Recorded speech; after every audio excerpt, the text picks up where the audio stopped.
Bom, vamos lá, pessoal.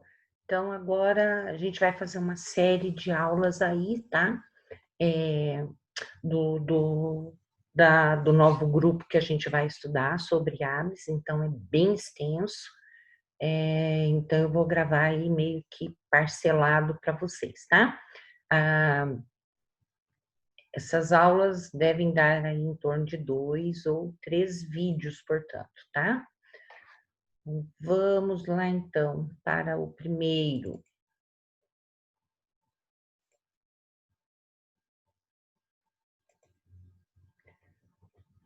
Acredito que vocês estão vendo. Vou diminuir a minha tela aqui, tá, pessoal? Para que vocês possam visualizar legal, tá? Bom, então iniciamos agora, após repetilha, né, tendo terminado, a gente inicia agora a falar desse grupo também muito diversificado, que é o grupo aves, então, tá? Bom, vamos lá. Então, a gente tem aqui essa evolução, né, no decorrer aí da, da, das eras, então, ocorrendo a evolução desses vertebrados, tá? Então, a gente tinha visto répteis e anfíbios, e agora a gente vem, então, com aves, né? Com um pezinho aqui dentro desse grupo de répteis, tá?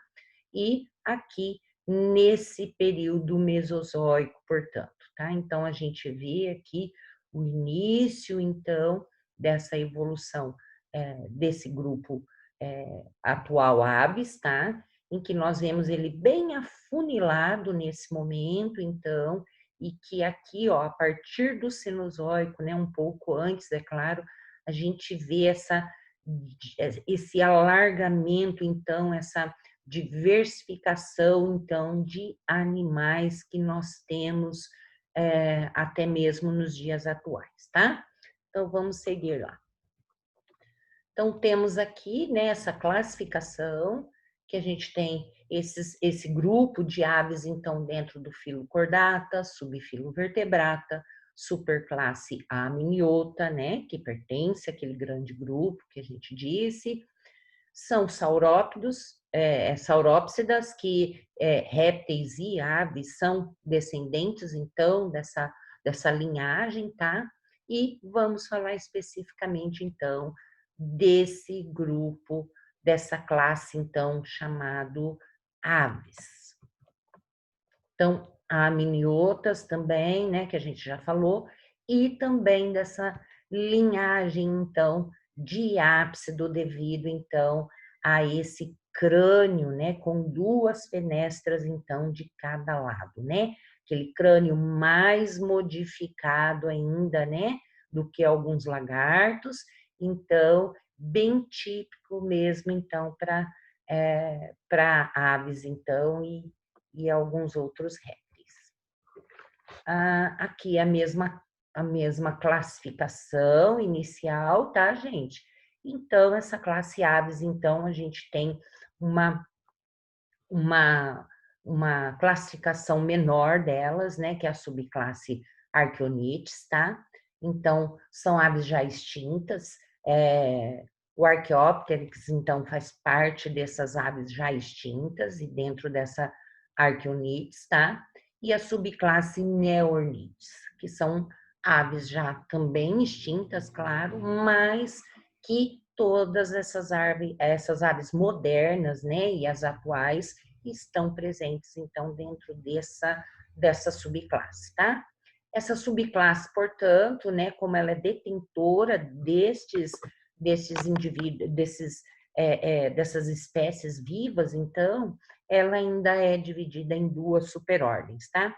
Superordem Paleognata, então são aves com o palato mais primitivo e que a gente coloca aves ratitas aí dentro, que a gente já vai dar uma olhadinha o que são aves ratitas, e a superordem, então, Neognata, né? Então, neognatas são as aves modernas com palato flexível, então, a qual a gente também coloca um outro grupo de aves dentro dessa superordem, que são denominadas de carenatas, tá?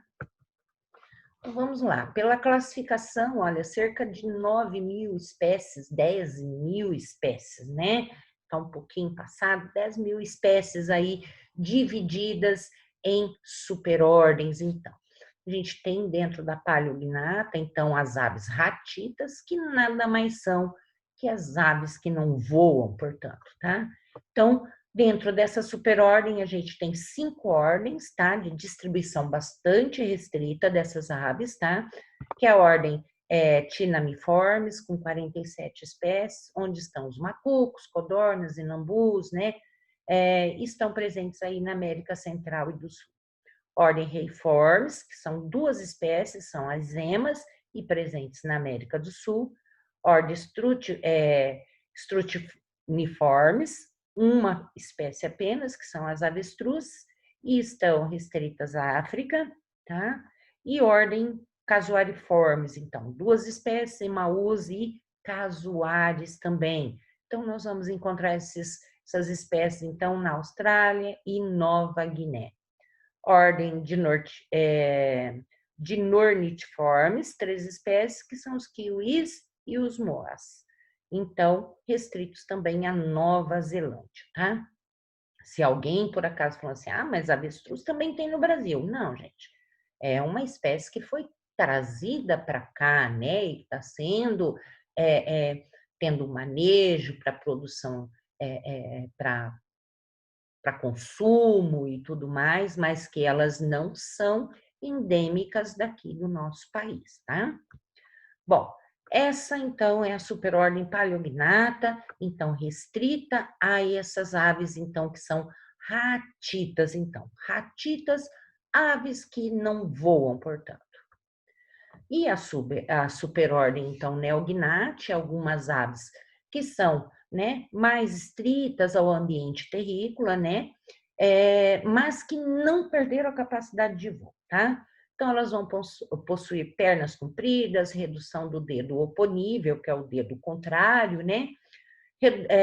Redução da cauda, naquelas que voam um pouco, e estão aí divididas em 23 ordens, então, de ampla distribuição e diferentes adaptações. Aqui apresento um pouco, então, dessas aves, tá? Então, muitas aves, e elas estão classificadas aqui para vocês de uma forma diferenciada, em aves aquáticas, né? E que eu não vou citá-las todas para vocês, tá? Mas que vocês deem uma olhadinha, então, as quais estão aí separadas, então, nesses grupos de aquáticos. Logo vem seguido as aves de rapina, que a gente só tem 2 ordens, então, né? Bem conhecidas do Felipe, tá? E depois nós temos terrícola arborícola, tá? Com algumas que nós conhecemos bastante, tá? E depois, fechando, então, nós temos as aves canoras, então, que nada mais é que aves, então, que têm canto harmonioso, melodioso, então.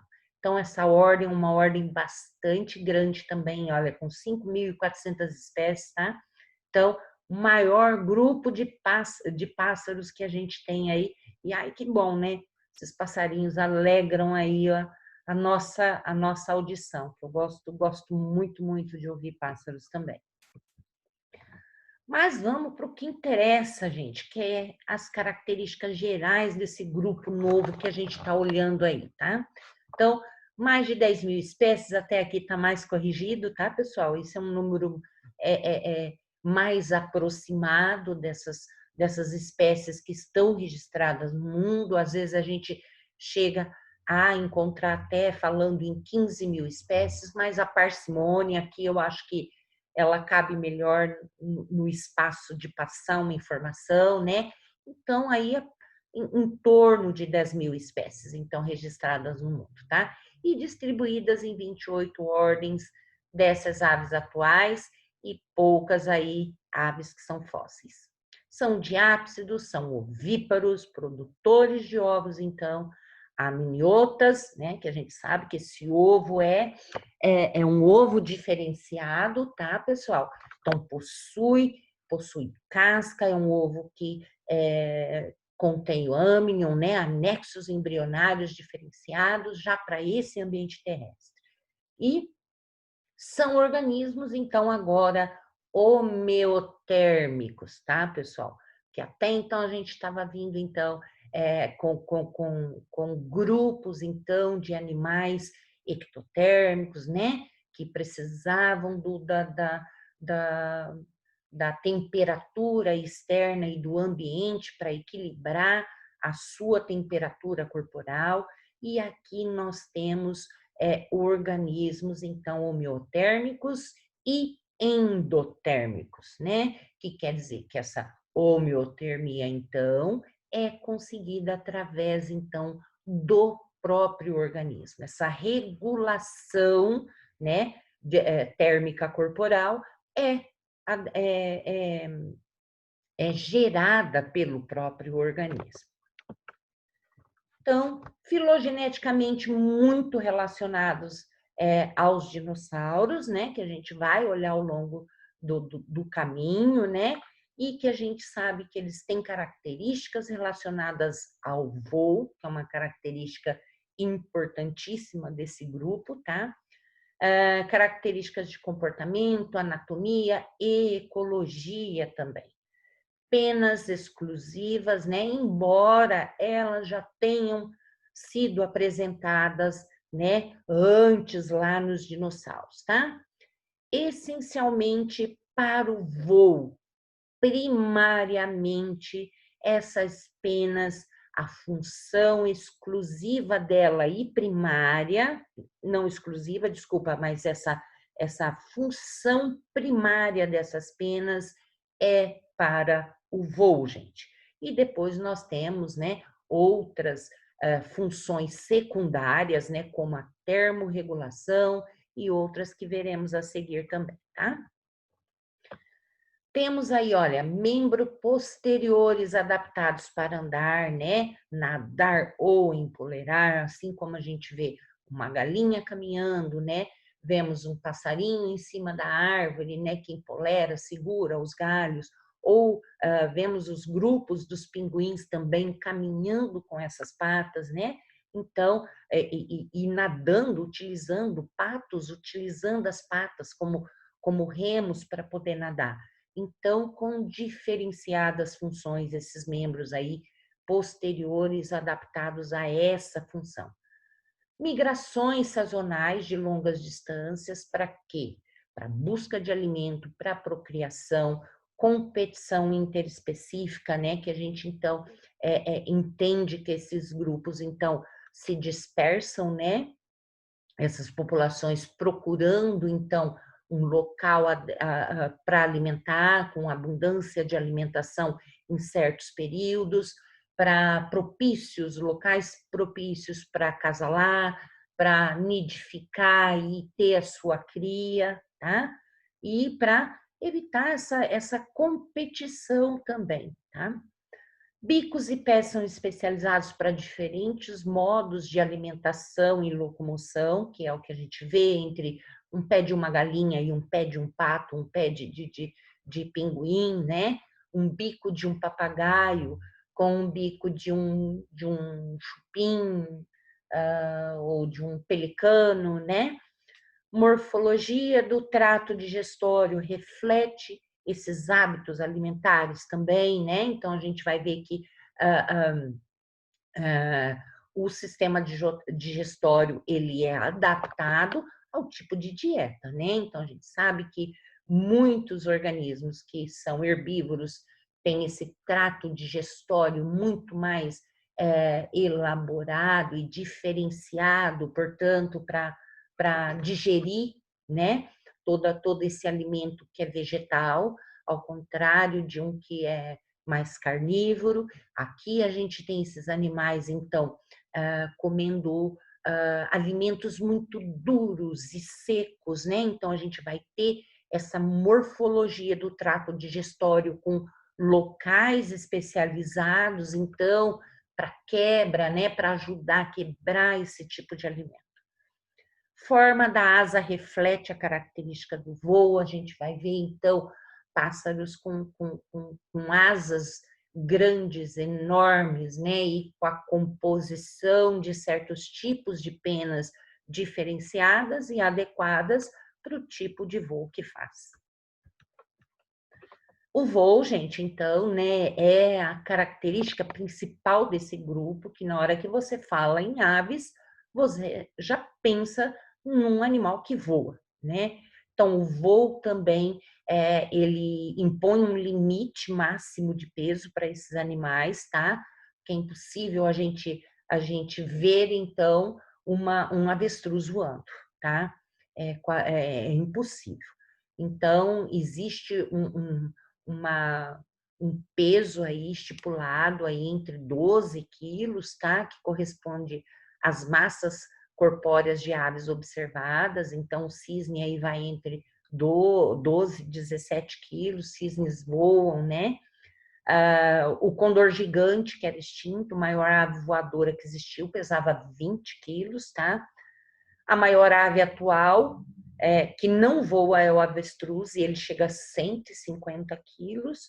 E maior ave conhecida extinta, tá, gente? É a ave elefante de 450 quilos. É lógico que ela também não voava, tá? Então, possuía penas e tudo mais, mas como as aves ratitas hoje, não voava, portanto, tá? Então, a gente tem aí um limite máximo aí de peso para que esses animais consigam, então, essa função do voo. Adaptação para o aumento da potência e diminuição do peso para o voo. Então, a gente tem algumas coisas relacionadas ao voo, né? Que vai, então, algumas adaptações, então, para que esses animais pudessem voar, né? Então, a gente tem esses membros anteriores modificados em asas, né? Então, a gente vê membros anteriores, que seriam esses braços, modificaram e são adequados, né? E estabelecidas penas nesses membros, então, para possibilitar o voo.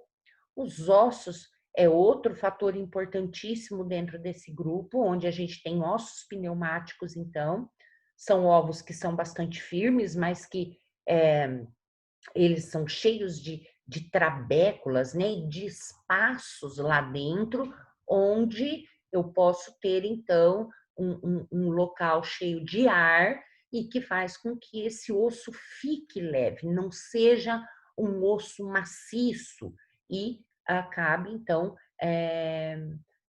dando favorecendo esse animal ter um menor peso também corporal.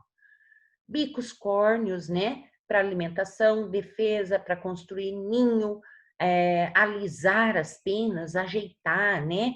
Deixar elas numa conformação que elas estejam adequadas ao voo. Esses animais não vão possuir dente, peso a menos também no corpo, tá, pessoal? Uma língua mais longa que ajuda nessa captura de alimento. Existe um papo, tá? Para armazenar temporariamente esse alimento engolido, porque é engolido, né? Então, as aves granívoras e carnívoras sempre vão ter esse local onde armazenam, então, esse alimento para depois ela passar por outros locais aí para digestão. Proventrículo, um estômago glandular, né? Então, que tem ali uma primeira digestão. Temos também a moela, que é um estômago mecânico, onde eu vou ter uma região muito muscular, tá? Onde esses animais, juntamente com a alimentação, também engole pedrinhas, né? E com essa ação mecânica, né? De contração, faz com que esses alimentos, então, em contato com o alimento, ele seja mais triturado, né? Então, tenha mais seja particulado para melhorar a digestão, então. Temos o intestino com muitas vilosidades, então, para que essas partículas mais sólidas, então, tenham tempo de serem né, digeridas e absorvidas, e glândulas salivares, né, para deglutição, portanto.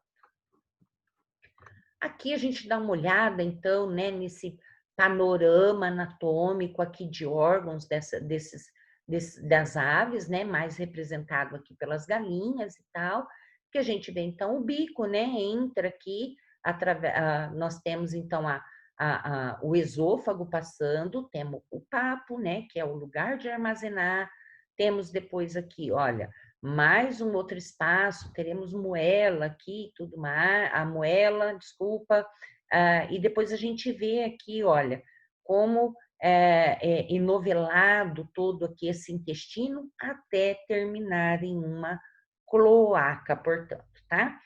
Aqui logo à frente vemos então a posição do fígado, o coração, né, mais posterior a esse fígado e próximo ao papo, a esse primeiro estômago, os pulmões aqui atrás, atrelados, bem próximos aqui à coluna vertebral.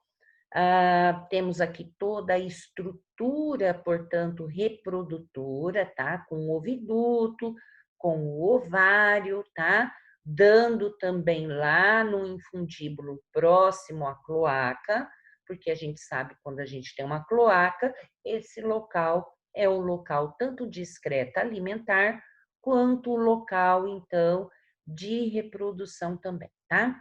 E o rim, logo aqui mais na parte posterior desse animal e bem superior aqui, posterior ao rim, né? E bem na parte aqui mais dorsal, então, desse animal, tá? Que é isso. A gente falou que esses animais agora são endotérmicos, né? Ou também chamados de homeotérmicos, as duas querem dizer a mesma coisa. Esses animais, então, vão ter uma alta taxa metabólica, tá? São animais bastante ativos, então essa taxa metabólica é bastante alta, e isso exige um coração bem aprimorado, né? Então, coração grande e alta pressão sanguínea, com 2 átrios, 2 ventrículos e completa separação, portanto, desse sangue arterial com o sangue venoso, tá? Então, o sangue flui em série no circuito sistêmico e pulmonar, portanto. Então, isso garante, então, a sustentação, então, dessa alta demanda metabólica aí desses animais. Sistema respiratório muito eficiente para demanda de oxigênio e termorregulação, né? Pulmão é pequeno, compacto, ventilado por movimentos das costelas, então, e do externo, conectado também a sacos aéreos, tá? Esses sacos aéreos são estruturas, portanto, que nós vamos ter que elas, primariamente, elas não têm uma função de respiração, tá? Vai estar ligada a outras funções, mas que também auxilia, tá? E tanto é que também essas estruturas auxilia também na menor densidade corporal desses animais também e facilita o voo, tá? Excreção, excreta por ácido úrico, então essa urina é mais sólida, eles não possuem uma bexiga urinária, então o que dá menor peso no corpo também, tá? Absorção de água nos túbulos renais ali que existem, né, em maior número, e na cloaca ali possuem glândulas ali secretoras de sal, tá? Mas para o final, secretoras de sal, onde nós vamos ter também outros grupos de aves, que são aves marinhas, né, que estão mais propensas a ter um acúmulo de sal, vão ter algumas glândulas diferenciadas de sal aí para retirada, então, para diminuir essa concentração adquirida de sais. Visão altamente aguçada nesses animais, tá? Coordenação neuromuscular bastante eficiente, tamanho do corpo com limite máximo, então 12 quilos, peso máximo, então, para essas aves que voam. Esqueleto da ave, a gente falou que é um esqueleto leve, né? Um esqueleto bem diferenciado, onde a gente tem uma estrutura de uma cabeça que faz com que esse crânio também seja bastante leve, esse local da órbita ocular também bastante grande, o que traz leveza a esse crânio, tá? Um pescoço bastante grande, com muitas vértebras também, tá, gente? A gente tem composição de alguns ossos, uma grande parte deles fundidos, tá, gente? E ossos pneumáticos, o que faz com que também o peso dessa ave seja diminuído e mesmo assim, apesar dele parecer bastante delicado, ele é um esqueleto bastante forte. Temos então ossos de perna que são maciços, né? Então, órgãos de sustentação desse animal aí, a gente então vai ter ossos mais maciços para essa adequação desse animal, tá? Se a gente olhar um pouquinho, a gente vê, então, essa presença de vértebras, né, de pescoço, bastante vértebras aqui em forma de S, o que facilita bastante a locomoção, né, o giro da cabeça, tá? Quando a gente olha, então, para vértebras aqui, a gente não consegue ver porque elas estão fundidas, tá? O mesmo vai acontecer com vértebra caudal, então a gente vai ter essas vértebras também mais fundidas, então a gente tem uma condição óssea aí mais diferenciada nesse grupo também, tá? E ossos importantes que depois a gente vai ver e diferenciados também, que são utilizados para o voo, como é o caso, então, da quilha, né? Todo essa quilha para inserção de musculatura, como também a gente vai ver, então, a clavícula, né? Que é chamada de ossinho da sorte, ou a quilha, e a quilha. Bom, em relação a essa. Opa, perdão. Com relação à origem das aves, pessoal, então vamos fazer umas comparações antes aqui também, tá? Quanto à similaridade, então, entre aves e répteis, tá?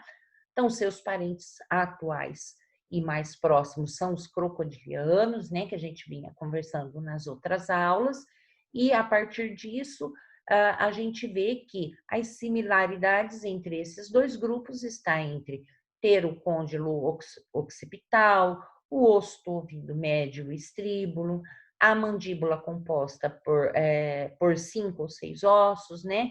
Excretam ácido úrico, põe ovos com muito vitelo também, então esse embrião vai ter uma reserva bastante grande, né, para se alimentar até o final do seu desenvolvimento, e cuidado parental e vocalização, então, nesse grupo,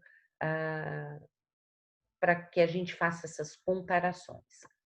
Semelhança em relação a dinossauros terópodes, tá? Então, a gente tem uma linhagem de dinossauros terópodes, tá, pessoal? Em que eles também apresentavam um pescoço bastante longo e móvel, tá? Meio que não totalmente em S como o das aves, mas isso dá uma proporção de um S. Alguns outros o pescoço parece mais curto, que a gente até fala, nossa, nada a ver, né?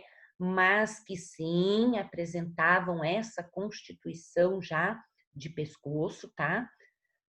Parentes dos pterossauros, dinossauros e crocodilianos, confirmado com a descoberta do Archaeopteryx e litográfica, Então, gente, só que é o seguinte, falei para vocês que uma hora que tivesse uma chance a gente ia falar disso, desse parentesco todo, e eu acredito que tem algumas coisas abaixo que daí vai ficar mais fácil de compreender toda essa linhagem, né? É lógico que eles não têm um descendente muito próximo comum, mas que vem aqui, eles têm o pé sim dentro desses dinossauros terópodes, né? Em que eles compartilham em algum momento de um ancestral mais remoto, tá? Mas que eles já então apresentavam essas características que são semelhantes, então, tá? Archaeopteryx, então, né, é o mais antigo fóssil conhecido de ave, de 140 a 150 milhões de anos atrás, no período Jurássico. Então, esse é o fóssil encontrado, então, tá? Muito parecido com as aves atuais, onde a gente pode ver, então, essa composição de penas, tá, gente? Nas asas, presente na cauda também, tá? Só para lembrar, esses dinossauros terópodes, gente, já apresentavam também o que, né, leva a esse indício de parentesco já, que eles já eram endotérmicos, tá? Então, esse pezinho das aves é olhada por esse ponto também, onde esse grupo de terópodes que eram carnívoros, tá? Então, e que eles também já apresentavam a endotermia. Aqui, olha, está uma representação de alguns desses terópodes, então, inclusive o Archaeopteryx está aqui, então, tá, gente, com já com essas penas já, né, aparecendo nesse grupo, então eu coloquei aqui para vocês, ó, carnívoros e homeotérmicos, então, já era pelo menos segundo os estudiosos, eles lançam mão de dizer que essas características já estavam presentes nesse grupo de terópodes, então, tá? Aqui, gente, desse lado, então, mostrando Archaeopteryx e mais um dinossauro terópida, um outro, né? E as aves modernas. Então, mostrando algumas dessas características, então, né? Desse pescoço em S, tá? E algumas outras, o pé também andando, olha, apoiado somente mais nos dedos, tá? Essa posição de apoio também nesses dígitos também é bastante importante, tá? A única coisa que nós não vemos aqui ainda é essa estrutura, então, esquelética e ligada ao voo, portanto, tá? Desculpa, só voltando um pouquinho anteriormente aqui, olha, falando, né, parente dos pterossauros, só que é uma linhagem aqui, ó, esses pterossauros estão bastante distantes, tá, gente? Uma que o tipo de voo dele é completamente diferente do tipo das aves, tá? Que posteriormente a gente vai falar disso, quando a gente falar também do voo dos morcegos. Bom, então nós temos esse Archaeopteryx, né? Então aqui representado aí nesse pássaro, né? Nesse dinossauro aí meio ave, tá? Que era aproximadamente do tamanho de um corvo, tá, gente?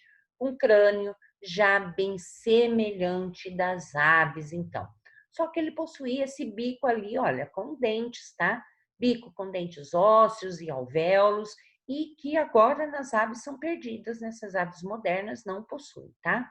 E aqui, olha, a gente ainda nota a presença de garras, então, tá? E além do que, a gente também percebe uma cauda alargada, né? Mais parecida, então, com um caráter reptiliano, o que esses grupos aí mostram essa relação aí mais íntima, né? Então, um esqueleto mais parecido a um reptiliano, né, com cauda óssea aí longa e dedos com unhas e presença de penas, portanto. Temos aqui então, né, essa ave moderna agora, e temos aqui essas representações, então, mostrando esses dois dedos do Archaeopteryx, tá? E essas modificações, principalmente dessa parte do esqueleto, onde eu falo para vocês que é de inserção de musculatura do voo, né? A gente pode ver que ela ainda é um esqueleto ali bastante simplificado. Tanto é, então, que esses animais ainda não tinham um voo aprimorado, né? Então, vamos dar uma olhadinha aqui mais para frente. Similaridade entre aves e pterossauros, tá, gente? Que pterossauros era mais um tipo de réptil, então. Ossos longos e ocos, isso sim, a gente pode relacionar em torno desse foco que é a similaridade somente, tá? Um externo bem desenvolvido nos pterossauros, que a gente pode ver uma presença de um externo aqui, tá? Embora, o que acontece? É um externo mais maciço, que assim, ele é muito diferenciado de uma quilha, né? De um externo com quilha das aves de hoje, tá? Olhos grandes, com grandes proporções do encéfalo associados à visão, áreas olfatórias pequenas, tá? Mas não aparentados, então, essas duas linhagens, tá, gente? Aqui um quadro bastante grande, onde a gente mostra esses aminiotas, tá? Então, que a gente sabe que tem os sinápsidos, os anápsidos, né? E os diápsidos a partir dos aminiotas aqui, tá? Onde se a gente vir aqui para o lado do reptília, tá? A gente tem o anápsida, né? Que a gente sabe que são os testudines, né? Os quelônios aqui, então, eles vêm para cá devido a essa composição de crânio diferenciado dos diápsidos, porém é um reptiliano, né? Então, nós temos aqui os diápsidos, olha. Então, aqui é que nós temos diápsidos aqui, temos um extinto para cá. Então, esse mesmo ancestral aqui originou um para cá e um para cá, que é Lepidossauromorpha e Archosauromorpha. Lepidossauromorpha, olha quem nós temos aqui. Temos dois extintos e temos Esfenodonta e Squamata, que são reptilianos, né? E para cá eu tenho Archosauromorpha, que eu tenho quem, gente? Um aqui extinto e tenho quem mais aqui? Crocodilha, né? Então, nós temos aqui sim, olha. Dentro daqui, se eu pegar bem aqui embaixo, eu tenho um ancestral comum entre crocodilianos e aves, tá? Porém, olha que quanta coisa que andou até que eu tive aves, então. Não é simplesmente traçar de crocodilo e botar aves ali, que de repente eu tenho uma ave. Não é assim, tá, gente? Então, eu tenho vários grupos aqui que compartilham um ancestral comum com crocodilha, tá? Então, eu tenho um grupo, esse grupo aprimorou. Olha aqui, teve um que já é extinto e originou dinossauria, tá? Dinossauria, olha quantos grupos originou, né? E a partir daqui eu tenho um ancestral comum aqui, ó, de aves e outros extintos também, tá? Então, acho que talvez daqui vocês construam um pouquinho assim mais para ver que nada é de uma hora para outra, né? Porque muitas árvores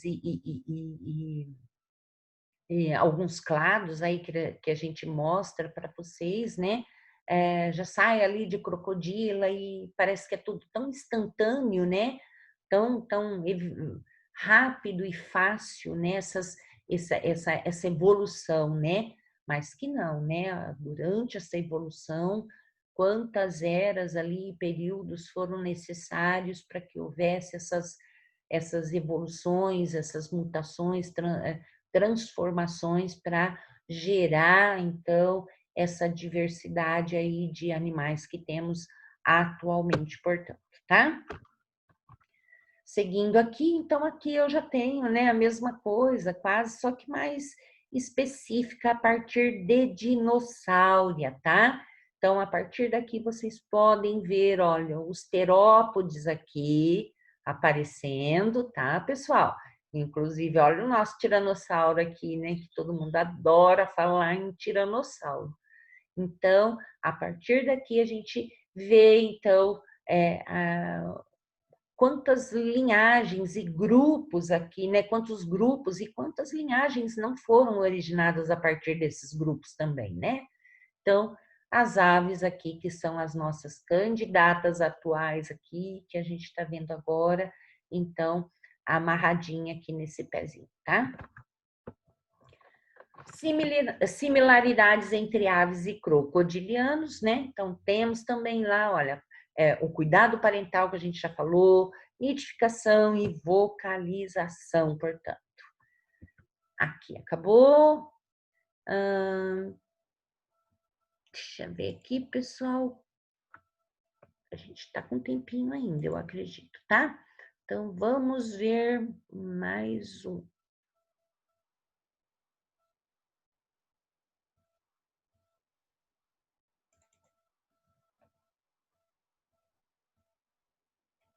Esse foi o que a gente acabou de ver. Foi. Já vou fechar, tá, pessoal?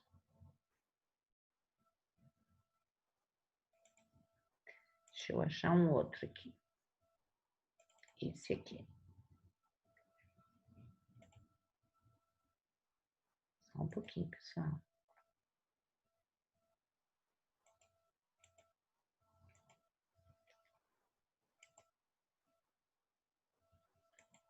Só um pouquinho que eu já diminuo aqui, tá?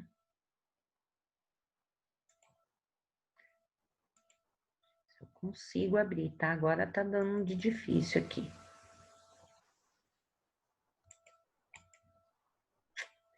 Pronto. Acho que vamos pro 2 agora, tá? Então, olha lá.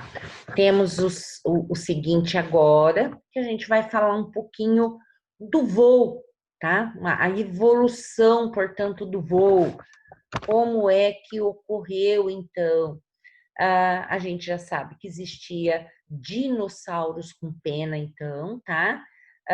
Havia a presença de voo batido nos pterossauros, e também a gente sabe que existe voo batido em aves e morcegos, né? Então, espécies, a gente tem uma quantidade aí de indivíduos atuais hoje que voam, né? E a gente sabe também que a endotermia nas aves, então, ela colabora para essa melhor locomoção que é realizada através do voo, tá? Então, atualmente, aceitam-se 2 grandes grupos de aves, né, que a gente deu aquela classificação inicial, que Paleornites, né, que são as ratitas, aves que não voam, então, e os neornites, ou neognatas, né? Os neonites, então, que são as aves carinatas, que têm carena, então, né, que voam. Então, olha lá, das 28 ordens das classes de aves, 4 ou 5 são ratitas, portanto, tá? Então, não voam, pessoal. Sem o externo quilhado, tá? Para essa inserção da musculatura do voo, e asas atrofiadas ou então ausentes, como nos avestruzes, né? É isso que a gente vai ver nas emas, nos casuares, nos emus e nos kiwis. pavão e peru, esses daqui não devem estar aqui, tá, gente? Por quê? Pavão voa, voa sim. Pode não ficar voando muito, mas ele voa, tá? Então, não considerá-los como ratita, tá? Então, ratitas mesmo, ema, casuares, emus, avestruzes e kiwis, tá? Aves que não voam, aves que voam, portanto, são denominadas carinatas. Pinguim, gente, voa ou não voa? Pinguim não voa, mas é ratita? Não, não é ratita. Apesar dele ter, então, essas asas aqui modificadas, né? Esse externo dele foi voltado, então, para a adaptação que essa ave teve em relação à água, tá? Ele não utiliza essas aves não para bater, para voar, mas para nadar, né? Então, toda essa musculatura corporal dele, e peitoral, e as asas relacionadas, portanto, ao nado, portanto. Bom, voltando então a essa origem do voo, gente, a gente volta novamente lá para o Archaeopteryx, né? Então, que a gente tem uma teoria, né? A primeira teoria, então, ela se relaciona a essa teoria chamada de teoria arborícola, tá? Onde ancestrais de Archaeopteryx eram tetrápodes arborícolas, tá? E que eles ficavam pulando de galho em galho, de árvore em árvore, como se fossem esquilos ou macacos, né? Que ficam pulando a distâncias próximas, tá? E que, devido a pressões seletivas, então, houve um aumento de força de ascensão para estágios, então, de planadores, né? Então, que nesses voos, eles conseguiram, então, planar, tá? Então, estágios intermediários aí desses tipos de animais planadores, tivemos, portanto, o Archaeopteryx, então, tá? Que se tornaram voadores. Essa é a teoria arborícola, então, tá? Então, seria trepador, arborícola e planador. A teoria cursora, então, olha lá, temos ancestrais das aves, que eram corredores bípedes velozes e que utilizavam a asa para planar, tá? Então, aumentando a força de ascensão para aliviar o peso durante a corrida. Então, ele utilizava, olha, essas asas, né, para bater, isso facilitava, então, diminuir o peso do corpo e conseguir, então, uma ascensão melhor, né, para uma propulsão maior. Então, pressão seletivas, ó, asas batidas enquanto o animal corria, fornecendo propulsão para frente. Então, conseguia chegar mais rápido na sua presa. Asas, então, para predação e saltar sobre a presa. Desenvolvimento de músculos peitorais e pena do voo, então, e se tornaram, então, voadores.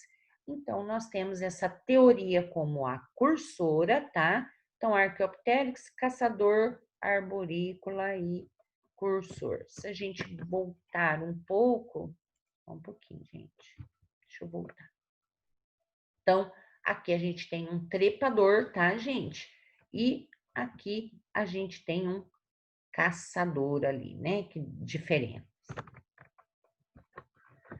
Bom, asas também utilizadas para predação, garras bem desenvolvidas, então, captura de insetos ou outros organismos contra o solo, né, que estavam, e as asas poderiam ter auxiliado, então, em saltos horizontais sobre a presa e fuga de predadores também, embora eles aterrizavam correndo, tá?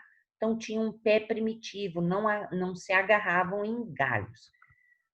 Então, gente, normalmente a teoria mais aí, essa teoria mais concebida é essa do trepador, tá? Essa aqui, então, arborícola, tá? Aqui temos também, olha, um quadro mostrando, então, né, esses dinossauros, então, tá? Vou chamar grosseiramente de dinossauros que foram adquirindo, então, essas habilidades aí em relação ao voo, tá? Penas e voo, a gente não pode falar de voo se não falar de pena também, tá, pessoal? Então, a gente tem essa estrutura importantíssima relacionada ao voo. Então, quando a gente tem regiões nessas aves que estão cobertas de penas, a gente chama, então, essas regiões de pterilas, tá? E regiões onde não existem penas, apterilas. Então, ap, né, uma negação, então. A composição dessas penas, gente, ó, cerca de 90% de beta-queratina, então, encontrada nas escamas dos répteis, né? Então, isso aqui também é relação ali de parentesco, tá? 1% de lipídios, 8% de água e 1% de outras proteínas e pigmentos. Olha, exemplo de melanina. Então, esses pigmentos também são bastante importantes, tá, gente? Pode proteger, a pigmentação protege muito o animal em relação a raios solares, a, a pena por si só, ela protege contra choque mecânico, também pode proteger contra micro-organismos, tá? Então, tem toda uma função além do mais, tá? Aqui, gente, só para falar, tem algumas coisas sobre essas penas, tá?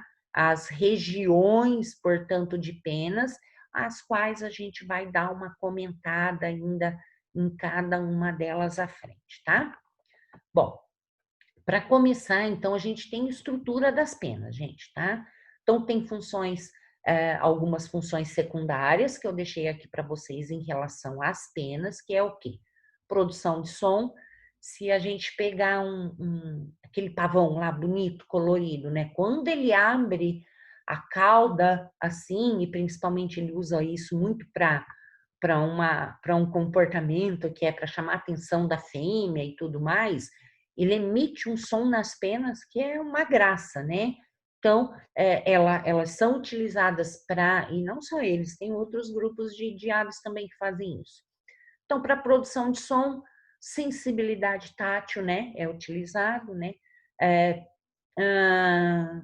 Penas modificadas essas que têm sensibilidade tátil, então tem penas modificadas em cerdas, né? Que depois a gente vai ver essas diferentes tipos de penas, tá?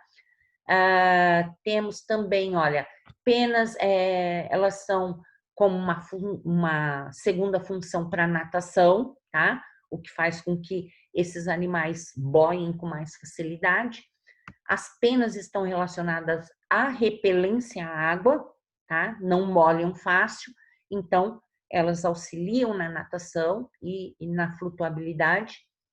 Transporte de água, tem um grupo de aves bem, não é típico do Brasil, não sei se o Brasil tem, me desculpem, eu acabei não pesquisando, mas eu sei que existe um grupo de aves na Europa, que elas têm, então, uma região de penas modificadas, gente, de região desértica, tá?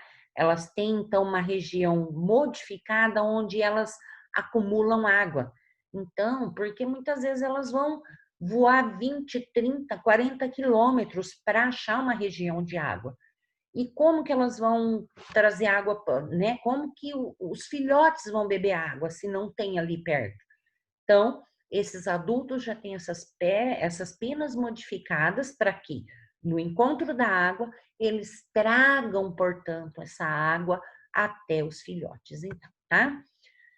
Isolamento térmico é uma segunda função. É muito importante a função, mas a priori, lá, nossa primeira função é como como voo, né? Para voo e para isolante térmico. É as duas funções primordiais, tá, gente? As outras ali é para um segundo plano, então, tá?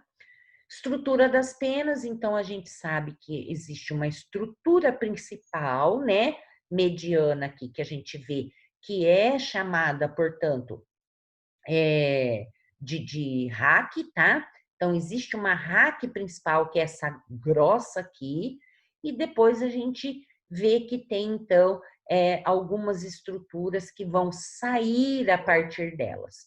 Essas são chamadas de barba, e a partir das barbas a gente tem as bárbulas, tá? Então, isso é tudo uma constituição bastante delicada, né? Onde às vezes a gente pode pegar uma peninha dessa até ficar separando, mas depois, se você passa o dedo e ajeita, ela cola tudo de novo. Então, muitas vezes é isso que os pássaros passam muito tempo cuidando também das suas penas, porque é necessário que essas penas estejam adequadamente ali alinhadas para que eles tenham um voo perfeito também, tá?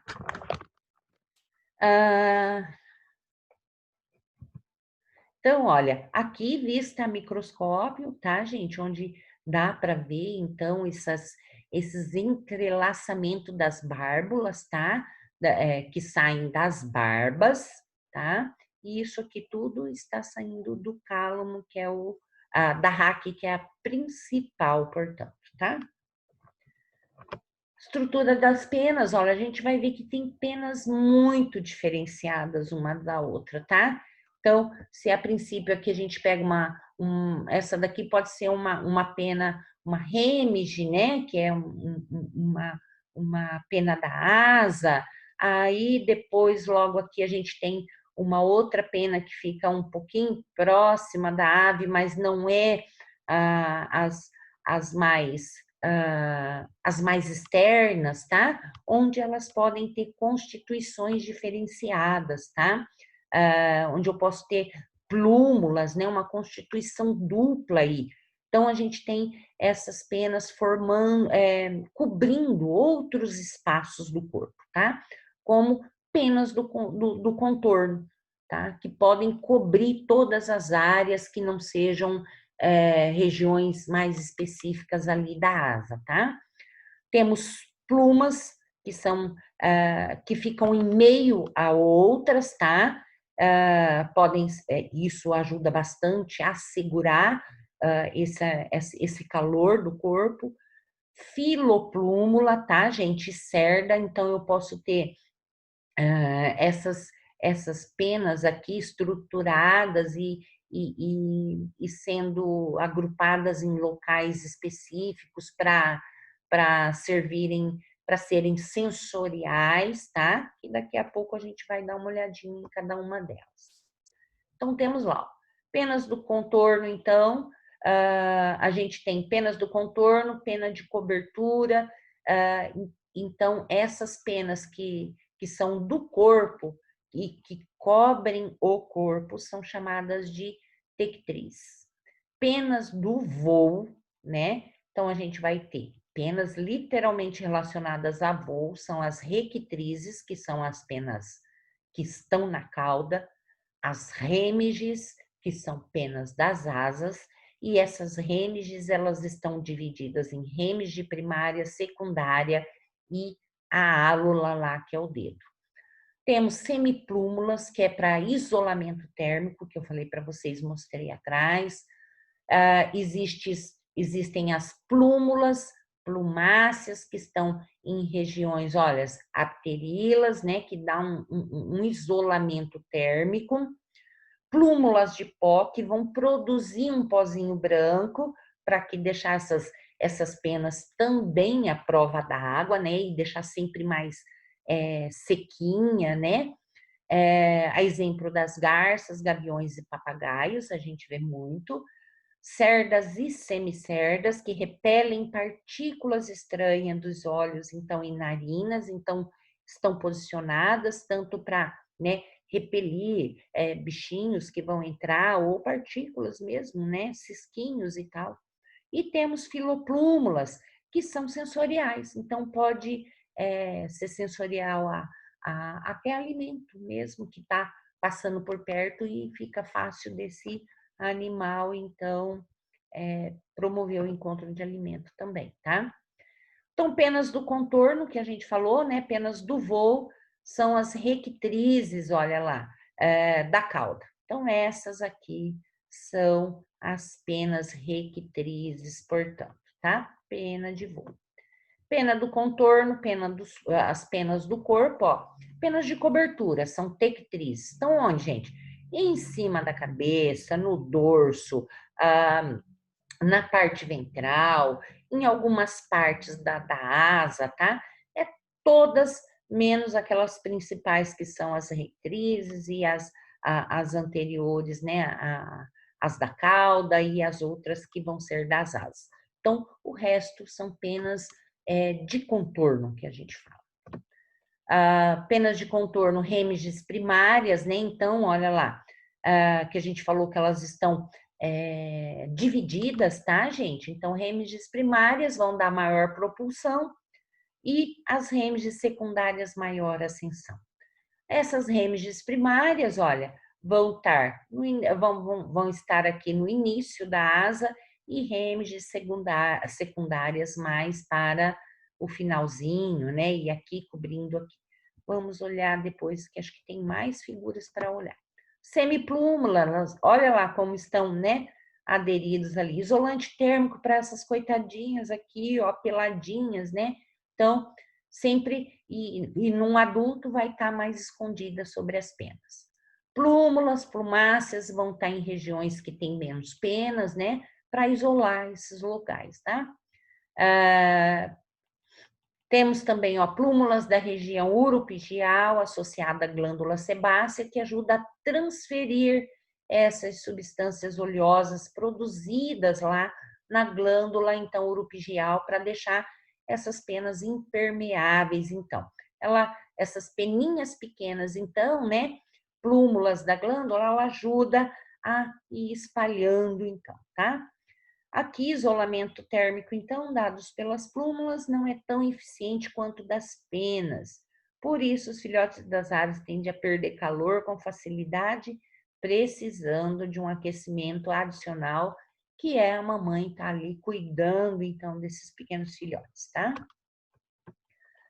Olha lá, cerdas nos olhos e narinas. Olha lá, parece umas arvorezinhas aí, ó, cerdas especiais, tá? Então, são sensoriais, então, umas verdadeiras armadilhas aí para insetos e servem para proteção também, né? Para qualquer outra coisinha que tiver perto ali, associadas, eles podem sentir e se desvencilhar, tá? Plúmulas, estruturas sensoriais com terminações nervosas, tá? Posição das penas do contorno, então são elas que vão ver se as outras penas do corpo estão, elas estão, gente, todas inseridas. Se a gente começa a arrancar todas as penas grandes, quando começa a sobrar aquelas pequenininhas, vocês vão ver que tem essas peninhas aqui. Elas são muito pequenas, tá? E são elas que mostram como que as outras penas estão organizadas, se estão certinhas, se estão ajustadas, tá?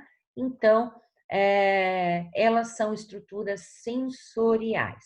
Então, elas dão a posição das penas de contorno, ajustando-as ao voo, de isolamento térmico também, tá? São penas de banho e exibição, as penas normalmente, né, são degeneradas, similares a pelos e finas, muito fininhas também. Aqui, gente, só mostrando, então, a divisão, então, que a gente pode ter essas penas numa região de asa. Então, olha, remiges primárias é a número 1. Então, nós temos toda essa região rosa sendo as primárias.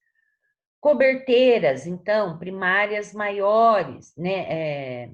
Desculpa, coberteiras primárias maiores. Então, nós temos penas coberteiras maiores e a 3, a lá, aquele dedo, tá? Depois, no 4, remiges secundárias. A 8, remiges terciária. Então, primária, secundária e terciária. Depois, nós temos as coberteiras, então, tá, gente? As 6, as 7 também coberteiras, então, tá? A 9, tá? 9 são as penas escapulares e a 10 aqui não mostra, né, gente? Relação entre a capacidade de voo, né, de algumas aves e os músculos, não tenho aqui mesmo, nada mostrando sobre isso. Relação da capacidade de voo de algumas aves e os músculos supracoracoides e o grande peitoral. As aves com grande capacidade voadora apresentam esses músculos muito desenvolvidos, que a gente vai ver logo a seguir também, tá? Funcionamento das asas, funcionam como um aerofólio, então a gente tem uma superfície então de ascensão e como propulsão de movimento para frente também, tá? Então, tanto para frente quanto para a ascensão, que é subida. São leves e são flexíveis essas asas, né? E vão possuir esses tipos, então, de penas, que é para remiges primária, que vão ser utilizadas na hora da propulsão, e as secundárias estão relacionadas à ascensão.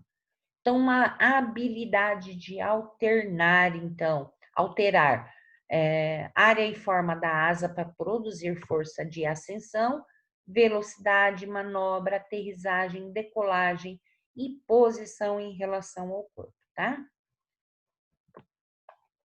Origem e desenvolvimento das asas, então, são homólogas às escamas de répteis, que a gente já viu a composição.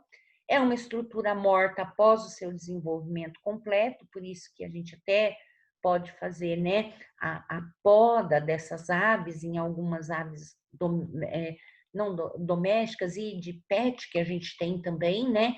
Então, a gente pode cortar que a gente não vai provocar dor nesse animal, tá? Só que tem que tomar cuidado também até onde que vai cortar, tá, pessoal? E elas também são trocadas, tá, pessoal? Então, elas são, lógico, trocadas aí gradativamente, isso porque esse animal voa, esse animal não pode ficar com o voo, então, debilitado, porque senão ele vai estar propício a ser predado, tá? Então, essas trocas gradativas evita que isso aconteça. Então, olha lá, penas do voo das asas e da cauda sempre são perdidas aos pares. Então, se eu perco de um lado, eu perco do outro também para manter esse equilíbrio, tá? Sofrem processo de muda no mínimo uma vez ao ano, ao final do verão, após essa estação de nidificação, portanto, tá? Tudo aqui. Então, gente, olha, vamos parar por aqui nesse primeiro vídeo, senão fica muito longo, cansativo, e aí vocês não vão suportar assistir tudo. Então, daqui a pouco eu volto com mais um vídeo para vocês, tá? Então, até já!